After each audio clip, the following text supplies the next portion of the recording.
Happy Monday and welcome back to Pep Talks. I'm going to just jump right into it because I promise to try to keep these things at 5 minutes. For the very first one, I know I started it off with a question, and I think I really like that idea. So I'm going to start all of them off with a question. And if you're using your Pep Talks, like I hope you are, as a prompt for your journaling, then now's the time to pull out, pen and paper. If you don't have access to pen and paper, right now, moving forward, I will put all of the questions in the description box below the video. And so the question that I like to start off this Pep Talks with is, do you know your purpose in life? I know it's heavy, but there are different ways that we ask ourselves this question. And it can sound like, am I doing what I'm meant to do in life? Or is this the right path for me? Is this the right career for me? Is this the right relationship for me? Or it can just come out as a statement, such as like, I'm so lost, I don't even know what to do with my life. And I think all of those are valid ways. All of those are pretty much valid questions or statements in saying or asking yourself, do I know my purpose in life? And, I don't claim to have all of the answers, but I do have a few suggestions on how I believe that you can find your purpose if you are totally committed to understanding your purpose. If you are a believer that God or the universe or a higher being created you, then you'll understand why what I'm about to say could be your best first step. And that would be putting your ego to rest. I've heard it said like dying to yourself by putting your ego to rest. And going to God and asking God in prayer to reveal to you what you have forgotten. See, I believe we all know what our purpose is, but it can get blurred by just living life. There's so many things, so many obstacles that can keep getting in the way, directing you away from your purpose. And so going to God and asking God in prayer to just kind of bring that back to you, reveal it to you, could be your best first step. And the reason I say that is because the ego does nothing but a disservice to you. It's the one that's responsible for things like, oh, what will they say if I, decided to go back to school? What will they say if I decided to embark on this project or this journey in life?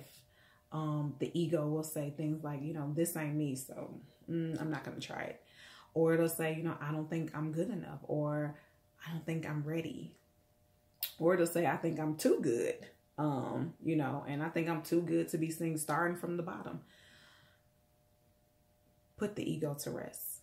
Go to God. Ask God to reveal it to you. And then there's a second part to that. Then go meditate and listen.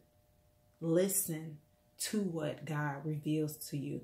I believe that God talks to us through our most persistent thoughts. And so my second question is, what are your most persistent thoughts? I believe everything in the universe is connected and happening for a reason. There's a reason that you have those consistent thoughts. I believe that you have them on purpose. I know research says that we process something like tens of thousands of thoughts a day, or it could be hundreds of thousands of thoughts a day. But I'm willing to bet that there are some persistent thoughts that remain. And those persistent thoughts can sometimes slip out like, I should write a book, or I should teach people how to do, ABC 1, 2, 3, or it can come out like, I should turn this into a business. Your most persistent thoughts are almost always lined up with your natural gifts. And so what are your natural gifts? What do people tell you that you do so well that they can't do, that comes so easily to you that you don't even think of it as a natural gift? You know, it could be things like braiding hair. I don't know how to braid. Other people, it just seems to come to them so naturally, like my sister. Or, styling people. That's something that comes so easily to so many. And yes, that's a natural gift as well, especially the effect that it has on people. Or teaching a classroom full of children comes so easily. That's not easy for me, but it's easy for other people. If you're having a hard time coming up with a natural gift, ask the people around you. I'm willing to bet that they'll be able to help you come up with something. I definitely think that if you are looking to figure out your purpose, explore your natural gifts. God gave them to you for a reason. I read this article that explained that according to the Bible, God gave us 7 natural gifts. And those are preaching, teaching, serving, encouraging, giving, leading, and showing mercy. Now, don't get caught up on the face value of the words. Each gift has a certain effect on those that you decide to share that gift with. The effect that you enjoy seeing in others should be your priority when realizing your own natural gift. For example, you can preach and not be a minister. Preaching is really just about rallying people to, support and believe in a common cause.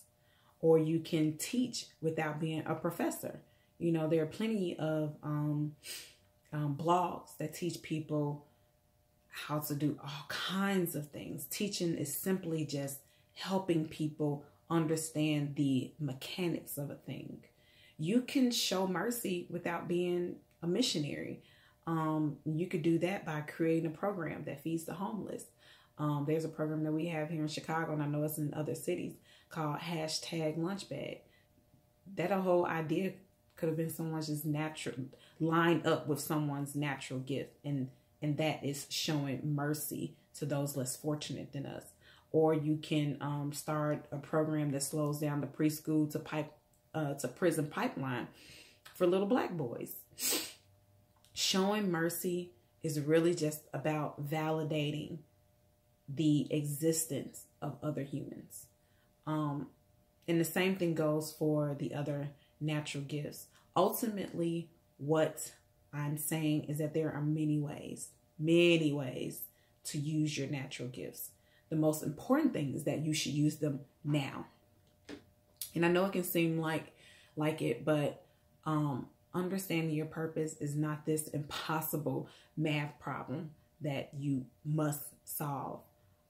Your dreams and goals are in line with your purpose. What are your dreams? What are your goals? Explore those as well. Your goals are not going to be the same as my goals. Your goals may not even be the same as the goals that your mom or your dad or, your best friend had for you, or that may not even be similar to what their own goals are. Explore what your goals, your dreams, and your natural gifts are. The important thing is that you just need to get started on them now. So I like to leave you with a quote. I did that last time too. It's a quote by Eleanor Roosevelt, and it says, "The purpose of life is to live it, to taste experience to the utmost, to reach out eagerly and without fear for newer and richer experience." I hope you have a happy Monday. Thank you again for tuning in to Pep Talks. I really appreciate it. I appreciate you, and I hope you have a great week. I'll see you next week.